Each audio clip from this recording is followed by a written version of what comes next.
Iran की तरफ से जो शर्तें ट्रंप ने कथित तौर पर कूड़ेदान में फेंक दी थी, अब उन्होंने उन्हीं शर्तों की लिस्ट को कूड़ेदान में घुस कर निकाला है। इंटरनेशनल मीडिया के मुताबिक इस्लामाबाद के टॉक शो में अब इन्हीं शर्तों को मानने के लिए ट्रंप और अमेरिका दोनों झुके हैं।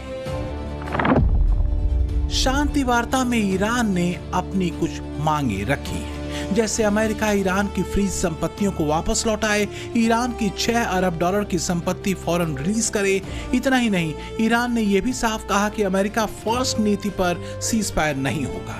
ईरान ने इससे पहले कहा था कि अमेरिका की फितरत ही धोखा देना है। इसके साथ ही ईरान ने यह भी शर्त रखी कि लेबनान में भी फौरन सीजफायर हो। हालांकि खबरों के मुताबिक अमेरिका ने इन शर्तों पर हामी नहीं भरी है। कुछ रिपोर्ट्स तो ये भी कह रही हैं कि अमेरिका ने इन शर्तों को खारिज भी कर दिया है। पर एक बात जो साफ दिख रही है कि ईरान बैकफुट पर तो नहीं, कम से कम अपनी बात दमदारी से रखने के मामले में उसका जेस्चर हारा हुआ जेस्चर तो नहीं है, जैसा कि ट्रंप दावा करते हैं। अब क्या इन जेस्चर्स और शर्तों को देखकर आप अंदाजा लगा सकते हैं कि ईरान जंग में किसका पलड़ा भारी है और क्यों कहा जा रहा है कि ईरान ने ग्लोबली ट्रंप और अमेरिका की फजीहत बुरी तरह से करा दी है। वैसे इस्लामाबाद पहुंचे अमेरिकी डेलीगेशन के लिए ट्रंप की गाइडलाइन सीधे शब्दों में अगर कहें तो एक है, कुछ भी करके कैसे भी बस ईरान के पचड़े से अमेरिका को निकालो, क्योंकि ईरान ने अमेरिका की हालत हर लेवल पर पतली कर दी है। अमेरिका के हथियारों के मार्केट पर बुरा असर पड़ा है। दुनिया ने देखा है कि अमेरिका के फाइटर जेट्स कैसे बेकार साबित हुए। ईरान ने अमेरिका का सुपर पावर वाला तमगा भी खत्म कर दिया। यह भी साबित कर दिया कि अमेरिका रणनीतिक तौर पर दिवालिया है और इससे अमेरिका की इंटरनेशनल बेइज्जती हुई सो अलग। तो फिलहाल तो ट्रंप के लिए ये लाइन बड़ी सटीक है कि सब कुछ लुटा के होश में आए तो क्या किया, लेकिन वाकई ट्रंप को ईरान होश में ला भी चुका है। फिलहाल तो खुद अमेरिकी डोनाल्ड ट्रंप पर मीम और पैरोडी बना रहे हैं। Fake power, fake muscle, fake bite, fake bark. Your best was 2 bridges in a city park. Now sit on your throne made of gold and shame. You played with fire, now watch your own flame. दुर्भाग्य से Trump के समर्थक भी उनसे बुरी तरह चिढ़े हुए हैं और अब तो ईरान जंग का चैप्टर अमेरिका के मिड टर्म इलेक्शन में ट्रंप की खटिया खड़ी करने के संकेत भी दे रहा है। अमेरिकी मीडिया में चर्चा तेज है।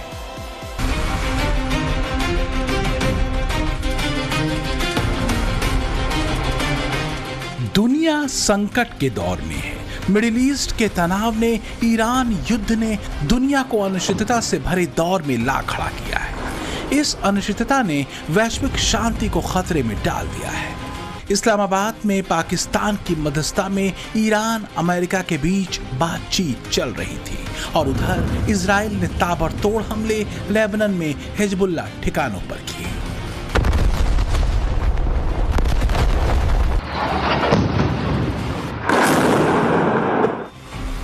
एक तरफ अमेरिका है, दूसरी तरफ ईरान। दोनों के अपने अपने दावे हैं, अपने अपने प्लान। 2 हफ्ते के सीजफायर के बीच धमाकों के शोर पूरी तरह बंद नहीं हुए हैं। इजराइल ने फिलहाल अपने बमों और मिसाइलों का रुख लेबनान में आतंकी संगठन हिजबुल्लाह के ठिकानों की तरफ मोड़ दिया है। ईरान तिलमिलाया हुआ है क्योंकि लेबनान में हिजबुल्लाह ईरान का प्रॉक्सी रहा है। ईरान युद्ध में अमेरिका की तरफ से 2 हफ्ते के सीजफायर के ऐलान के फौरन बाद गुरुवार को लेबनान के कई इलाकों में इजराइल ने करीब 10 मिनट के भीतर 100 से ज्यादा बम बरसा दिए थे। इधर लेबनान में बम गिरे, उधर सोशल मीडिया पर पाकिस्तान के शेख चिल्ली प्रधानमंत्री शहबाज का एक्स पर किया गया पोस्ट तेजी से वायरल होने लगा, जिसमें शहबाज ने ईरान और लेबनान में सीजफायर का दावा किया था। ईरान के विदेश मंत्री अब्बास अरागची ने तो शहबाज के ट्वीट को साझा करते साफ कह दिया कि सीजफायर और लेबनान पर हमले एक साथ नहीं चल सकते। तो फिर सवाल ये है कि ईरान युद्ध में सीज़फायर का ऐलान क्या दिखावा है?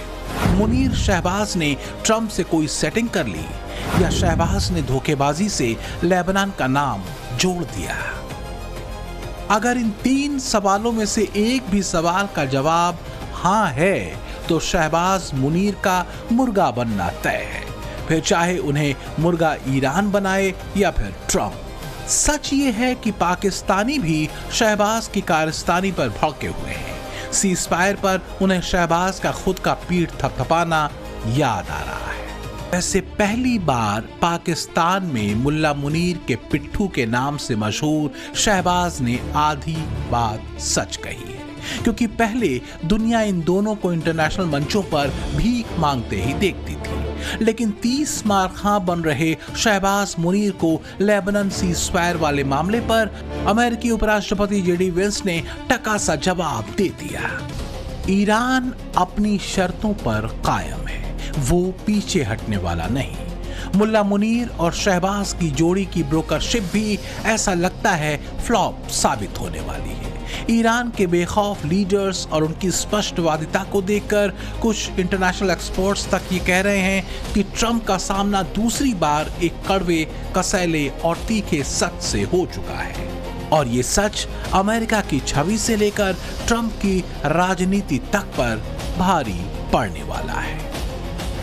कुल मिलाकर ट्रंप का सामना दूसरी बार सच से हुआ। पहली बार तो ट्रेड डील पर भारत ने सच से सामना कराया था। ट्रंप ने सारी प्रेशर टैक्टिक्स आजमा ली, लेकिन भारत ने अपनी शर्तों पर ट्रेड डील की।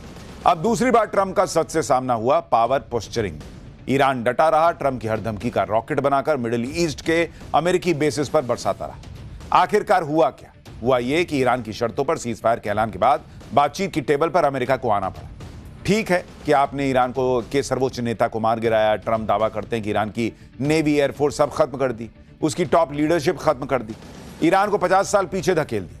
पर इस दावे के बराबर आज की तस्वीर यह है कि ईरान अमेरिका को ठोक रहा है, हॉर्मुज़ को कंट्रोल कर रहा है। ट्रंप का ईरान के 10 पॉइंट एजेंडे पर चर्चा के लिए सहमत होना बता रहा था कि ट्रंप को सच्चाई का अंदाजा मिल गया कि ईरान से निपटना मुश्किल है।